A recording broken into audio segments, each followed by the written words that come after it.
一旦真有什么东西跑赢了光，坏掉的不会是它，而是整个世界。这不是吓唬你，这是物理学一步一步算出来的结论。作为一个拥有0位粉丝的科普博主，从今天起，我要用整整36个月的时间，把物理学从最小的那一粒讲到最大的那一片。量子的模糊与坍缩，时空的弯曲与褶皱，黑洞的深渊，起点的诞生与终结，熵为什么只肯朝一个方向走，还有对撞机里那束只闪了1/1000秒的光，我会一个一个拆开，摊平了摆在你面前，不藏公式，也不糊弄你。课本里写的不像人话的地方，都给你翻译成人话；被讲烂了的比喻，尽量换一个新的。这会是你刷到过最硬核、最透彻，也最烧脑的物理系列。36个月，100多期，中间不跳票，也不注水。不过在正式开讲之前，我想先问你一个问题：你现在正盯着的这块屏幕，它发出的光要花上11分之几秒才落进你的眼睛。听着可以忽略，但它不是0。你抬头看月亮，看到的是它1.28秒之前的样子。你看太阳，那束光已经在路上跑了8分20秒。你要是把镜头对准木星，那是43分钟前的木星。北极星更夸张，你今晚看到的那一点亮，是它几百年前发出去的。等你再往深处看，看见仙女座那一片蒙蒙的光斑，那束光离开它的星系时，地球上还没有一个人会写字。它整整走了254万年，中途没歇过1秒。往近处说也一样，你照镜子，镜子里那张脸也是过去的你，只不过早了几11分之1秒。你听见有人喊你的名字，那句话在空气里磨蹭得更久，比光慢了差不多90万倍。你和对面的人握手，指尖传来的那点触感，也要沿着神经爬上去，爬到你脑子里才算数。你以为的这一刻，其实是一堆迟到的消息凑在一起给你演的一场戏。所以说白了，你从来没有看见过现在，你看见的每一样东西都是它的过去，你的整个世界都是延迟送到你眼前的。物理学花了几百年，才从光会走直线这么一句朴素的话，一层一层包到光速背后藏着的那个真相。今天这第一期，我们就从这个数字开始讲。光速根本不是宇宙给你贴的一张限速牌，它是宇宙留给自己的记账时间。你可以把整个宇宙想成一本一刻不停的大账本，什么是在先，什么是在后，谁是原因，谁是结果，一笔一笔按顺序往下记。而光速就是这本账能够记下去的最快速度。你一旦真的越过它，坏的不是你的车，是这本账。收据会跑到订单前面，还款会排在借款前面，出生会排在怀孕前面，整本账当场就对不上了。这大概是物理学里最阴森的一句诅咒，不是罚你，是让你所在的这本账从头到尾作废。想象一下，你手上有一张弓，一张能射出超光速箭的弓，100米开外立着一个西瓜，你拉满弦，你松手，箭飞出去，西瓜炸开，红瓤溅了一地，听着挺正常，对吧？可要是那支箭真的超过了光速，画面就会变成另一副样子。西瓜先炸了，你才松的手，瓜瓤已经落地，你的手指还贴在弦上。旁边围观的人先听见那一声闷响，然后才看见你抬起胳膊。有人举着手机在录，回放的时候他会发现视频里的顺序也是反的，结果跑到了原因的前头。你手上那张弓从射箭的工具变成了一台改写时间顺序的机器。这就好比你还没出生，你的孙子已经在替你扫墓了，也好比合同上的墨迹先干了，你才想起来要不要签。这种错乱不好笑，它是致命的。它不是让某一件事出了错，它是让所有的事都失去了先后。为了不让这种事发生，宇宙定下了一条特别死板的规矩：任何带质量的东西越靠近光速就越推不动，不是稍微费点劲，是越来越费，费到没有尽头。你想把一枚1克重的回形针推到光速，要多少能量呢？把整个宇宙的能量全都倒进去也不够。1克1枚回形针，你去掂一掂，它轻的几乎没有分量，风一吹就能挪个地方。可就是这么一点点东西，整个宇宙都推不动它到那条线上。而且这笔账不是线性涨的，你越靠近那条线，涨得越凶。从0加到光速的1半，也许还算辛苦；从1半加到90%，就要吃力得多。再往后每前进1个百分点，账单都翻着跟头往上窜。注意听，这不是在考你的工程水平，也不是在等哪个天才把发动机做得更好，这是一句写得很直白的警告：别再往前了，前面不是远方，前面是一笔算不清的烂账。如果你真的靠某种作弊的法子越过了那条线，你不会看见什么绚丽的隧道，也不会看见炫目的星流，你会看见这个世界像一叠被打散的照片，昨天、今天、明天全糊在一起，你说不清哪一张在前，哪一张在后。你想往回走，可回不去；你想往前走，也不知道哪边是前。你伸手去拿一个杯子，可能先看见杯子碎了，再看见自己伸手。你想解释一句，可解释这个动作本身也不知道该排在哪，你会永远卡在那一团里面，出不来，也想不明白啊。先等一下，你有没有想过，宇宙到底在护着什么？它允许一颗恒星在几秒钟里塌下去，塌成一个连光都逃不掉的黑洞。它允许2颗中子星迎面撞上，把周围的时空震得来回抖，抖出的涟漪几亿年后还能被我们接到。它允许一块石头砸下来，把地球上大半的物种一次抹掉，抹得干干净净。它甚至默许人类在自家沙漠里点起一团火，那团火的中心比太阳的心还烫。这些事，宇宙一句话都没说。可只要你的速度碰到那个数字，每秒299792公里，再加上458米，宇宙立刻毫不犹豫地把你定死在原地，多1米都不行。这个数字还有个古怪的地方，从1983年起，它就不再是量出来的了，它是被定死的。现在的1米，反过来是靠这个数字定出来的。把光在真空里1秒钟跑过的那段路，切成2亿9979万多份，取其中的1份，那就是1米。你没听错，人类干脆放弃了去测它，直接把它当成了刻度的原点。全世界的尺子都要回过头来问它，一个数字能被这样对待，说明它已经不是一个测量结果了，它是地基上的那块基准石。核弹可以，光速不行，它一颗恒星可以，快那么1米不行。你不觉得这事很怪吗？宇宙对能量出奇的宽容，对速度却小气到不讲道理。这中间藏着的东西，越想越让人后背发凉。先说一件真实发生过的事：2000年7月，学术期刊《自然》登出了一篇论文。做实验的是日本电气公司设在普林斯顿的那间研究所，他们让一束激光脉冲穿过一小段色蒸气，那段气势只有6厘米长，比你的手掌还短。整套装置摆在实验台上，安安静静，没有闪电，也没有轰鸣。然后他们测到了一个让人头皮发麻的东西：脉冲的峰值从另一头钻出来的时候，比它在真空里跑同样一段路还要早了大约62纳秒，换算成速度，得出来的是个负数，绝对值差不多是光速的310倍。62纳秒听着少得可怜，一眨眼就是几百万个它。可全世界的媒体当场就炸了，有大报的标题写着光速在实验室里被超过，有大报写着光在时间里倒着走，有杂志干脆下了结论，说这一回是真的。电视台连着做了好几天专题，请来一位又一位专家坐在演播室里。爱因斯坦要被推翻了，这句话那阵子到处都是。有人开始认真讨论，我们是不是马上就能给过去发消息？有人已经在算，能不能提前知道明天的股价？也有物理学家一句话都不说，只是把论文调出来，从第一行开始读。全世界屏住呼吸，等着看那条线塌下来。那几天，好多人真的以为自己活在历史的转折点上。然后呢？然后有人把那篇论文认认真真翻开，读到了作者自己写下的那几句话。他们讲得清清楚楚，这个结果不违反因果律。跑在前头的根本不是信息，脉冲的前沿早就钻进那段气体里了。介质做的事，只是把后面的能量重新捏了个形状，让峰值看上去像是提前出来。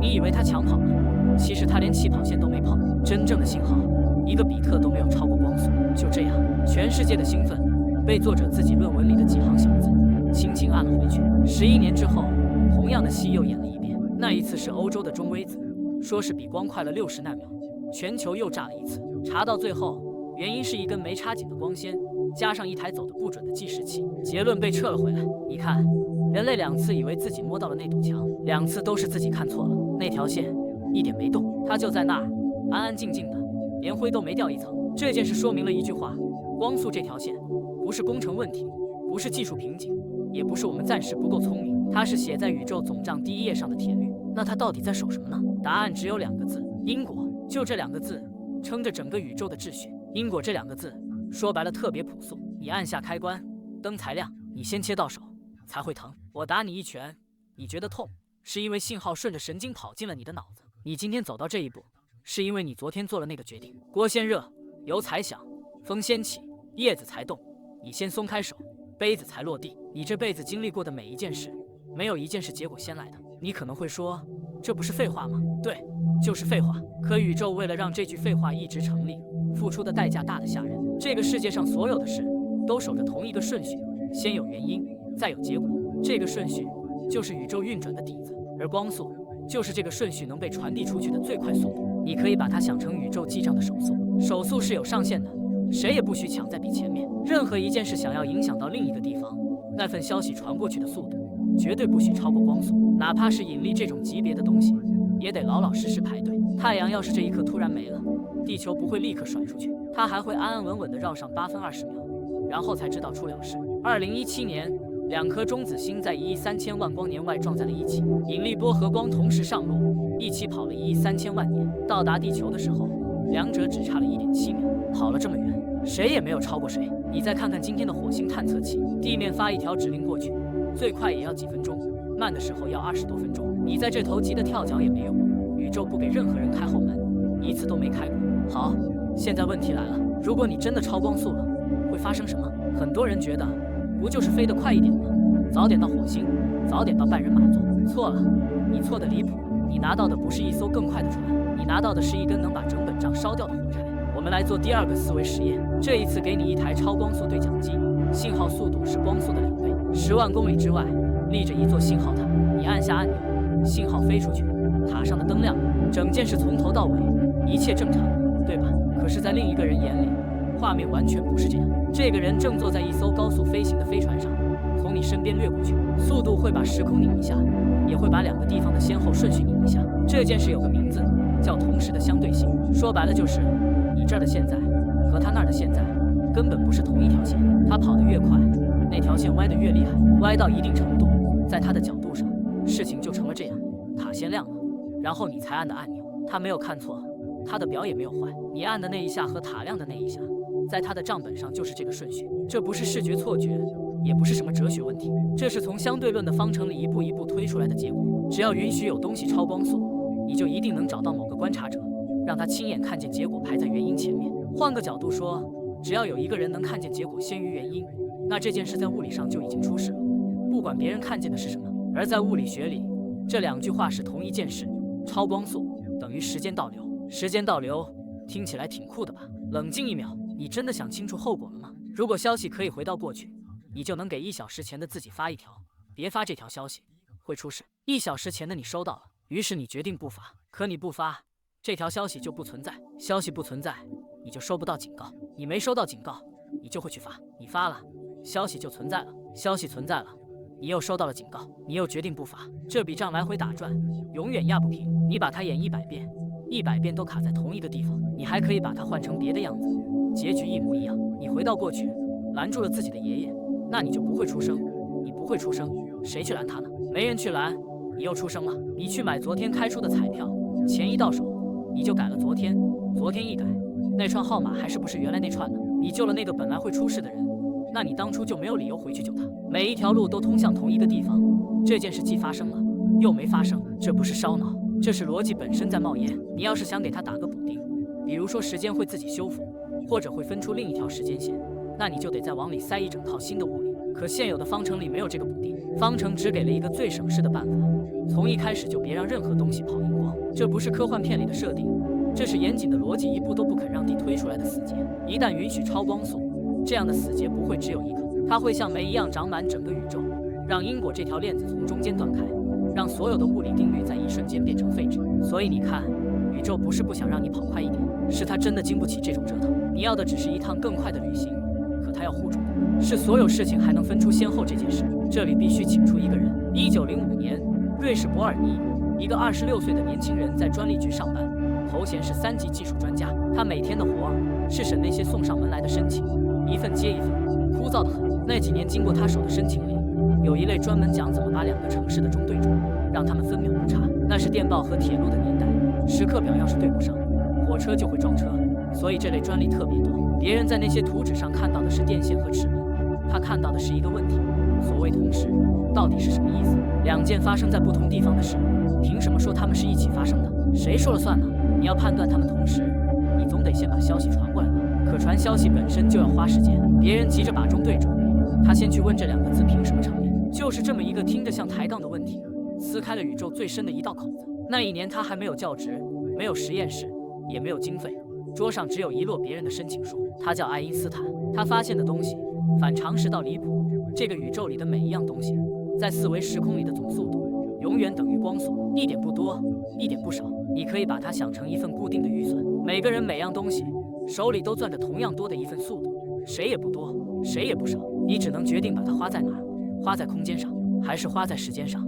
花在这边多一点，那边就一定少一点。你现在坐在椅子上一动不动，不对，你正在以光速飞行，只不过你把所有的速度全都分给了时间这一个方向。你在时间里全力狂奔，所以你能感觉到时间在流，能感觉到自己在一点点变老。当你站起来走2步，你就把很小一部分速度分给了空间，于是你在时间里的速度微微慢了那么一点。当你坐上飞机，分给空间的速度更多了，你的时间就流得更慢一点点。当你的飞船一路加到接近光速，几乎所有的速度都被压到了空间那一边，你的时间流速就趋近于零。对外面的人来说，你几乎被冻住了。你在飞船里睡一觉，地球上过去几十年，这就是钟曼效应。你注意到了吗？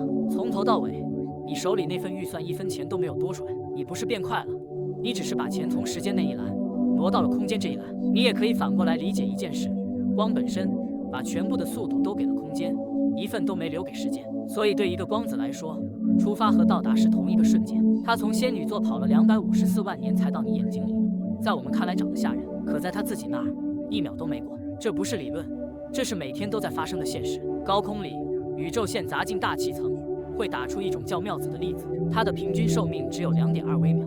按这个寿命算，它顶多能走660米，可它是在15公里的高空生出来的，却成群结队地落到了地面。你身上每分钟都在被它穿过去，探测器一数一大把。为什么呢？因为它跑得实在太快，快到它自己身上的那只狗走得比你的慢了一大截。660米的寿命，硬是撑过了15公里，整整多跑了20多倍。这不是他作弊，是他那一路上的时间本来就比你的少。加速器里也是一样，那些短命的粒子一被加到接近光速，寿命立刻拉长几十倍，跟公式说好的分毫不差。还有你手机里的导航，天上的 GPS 卫星，它的钟每天要比地面上的钟快大约38微秒，听着微不足道，可要是不做相对论校正，误差一天就能累积到10公里上下。到时候你想去的是这条街，导航把你送到隔壁城市。卫星上的工程师不是为了浪漫才去改那几微秒的，是因为不改就要出事。你每天用它找路，其实每天都在替相对论做一次验收。那就把这条路推到底看看，如果把速度全都压到空间那一边，一点不留，会怎么样？你的时间速度就归零了。没有了时间，你就没有下一秒，没有下一秒，你拿什么继续加速呢？加速这个动作本身就需要有一个后来的时刻，你连那一刻都不存在了，你甚至没法存在于这一刻之后的任何一个瞬间。这就是光速的本质，它不是谁拍着脑袋定下来的规则，它是时空这个结构本身的边界。问为什么不能超光速，就像站在北极问一句北边还有什么？你已经站在那儿了，再往北，方向没有了。不是没人告诉你，也不是没人肯带你去，是那个方向压根不存在。这个问题本身就不成立。有些问题问不出答案，是因为我们太笨；有些问题问不出答案，是因为它根本就不是个问题。更麻烦的还在后面。智能方程说的是，质量和能量本来就是同一件事的两副面孔。当你给一个东西加速，你喂进去的能量不会全都变成速度，多出来的那部分会变成它的惯性，让它越来越难推，越快就越难推，越难推就越费能量，越费能量它就越难推。这是一笔越滚越大的账，你算到天亮也算不完。等你无限接近光速，想再往前挪那么一丁点，需要的能量就是无限大。而整个宇宙里所有的能量加在一起是有限的，有限的东西填不满一个无限的坑。你要是觉得这只是纸上的说法，那就看看人类目前最猛的机器——大型强子对撞机，一圈27公里，用上万吨的超导磁铁把质子往前赶。它能把一个质子推到什么程度呢？99.9999991%的光速，小数点后面跟着一串9，听着好像就差那么一丁点了，对吧？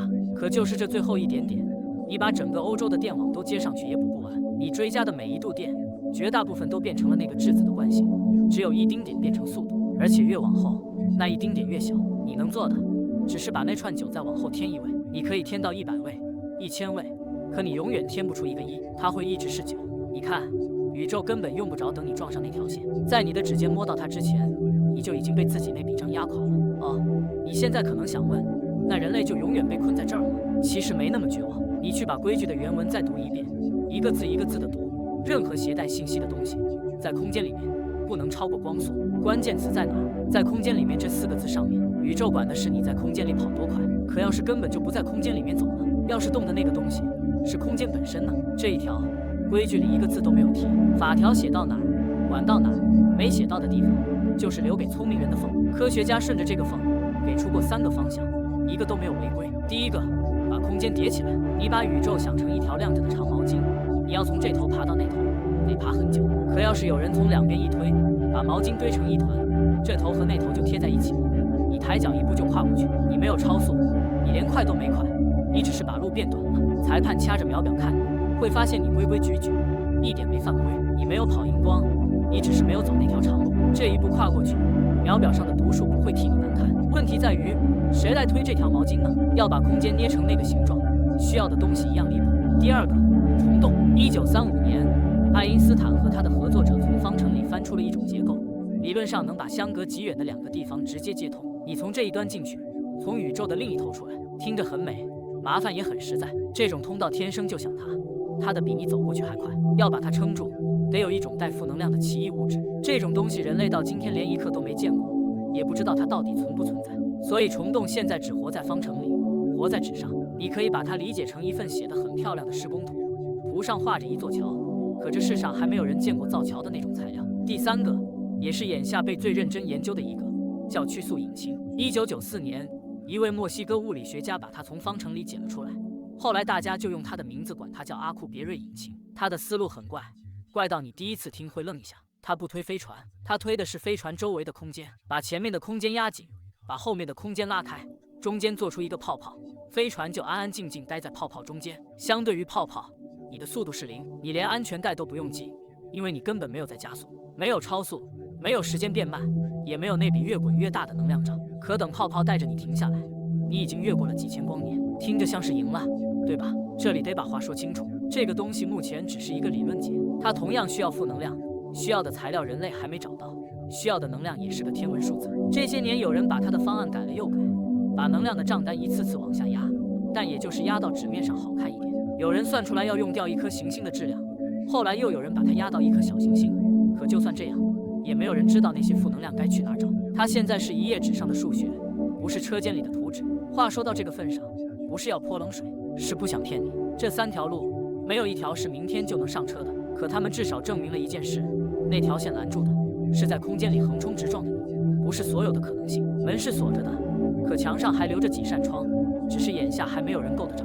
可有意思的是，这种是宇宙自己一直在干。大爆炸之后极短的一瞬间，空间本身撑开的速度远远超过光速，而且它到今天还在涨，1秒也没有停过。你算一笔账就明白了，宇宙的年龄大约138亿年，可我们能看到的范围半径有465亿光年，光才跑了138亿年，怎么会跑出465亿光年远呢？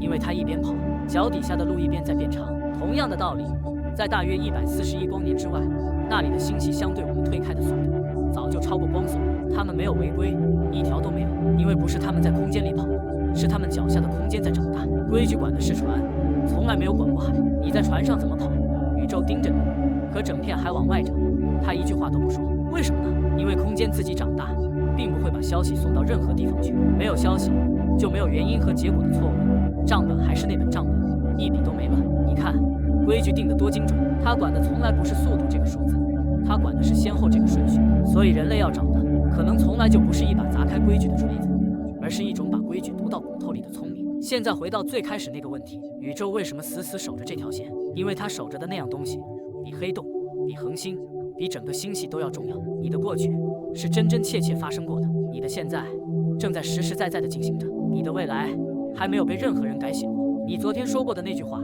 谁也拿不回去。你今天要做的那个决定，还完完整整的攥在你自己手里。